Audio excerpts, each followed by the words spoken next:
Mga kapuso, 101 days na lang Pasko na. At handang-handa na ang isang Christmas park sa Mexico, Pampanga. Ngayon pa lang, puno na ng mga pailaw, rides at food stalls doon. Saksi live, si Katrina Son. Katrina. Igan, ramdam na nga namin ang Kapaskuhan dito nga sa isang Christmas park sa Mexico, Pampanga. Mahigit 3 buwan pa bago magpasko, but it's never too early for a magical holiday.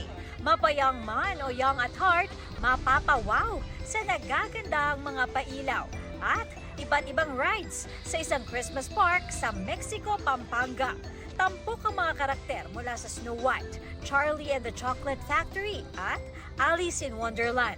Pagpasok mo pa lang, sasalubungin ka na ng mga bulaklak na puno ng mga pailaw ng mga Christmas lights. Agaw atraksyon din ang napakagandang tanawin ng lawa. Patok rin na pasyalan na dito itong lighthouse dahil mula rito kitang-kita mo ang kagandahan ng parkeng ito. Masaya. Yun. Parang wala yung pagod, kaka-stress. Masaya po, nawawala yung problema. At para sa iba, talagang feel na raw kasi ang Pasko rito. Pagpasok mo pa lang, ma'am, mararamdaman mo yung Pasko, ganun. Ang sarap sa pakiramdam. Nararamdaman na po namin ang Christmas season. Hindi lang mata ang busog, kundi pati ang tiyan sa 50 food stalls na pwedeng pagpilian sa 6.5 hectares na Christmas park. We have a vast area. We have the Candyland, we have the Rose Garden, we have the Nutcracker Land, and during weekend, we make sure na mayroon tayong mga free concerts for the people. Mayroon ding go-kart, carousel at inflatables. Pwede ring mag-selfie sa Tunnel of Lights. May mga banda rin na tumutugtog dito gabi-gabi.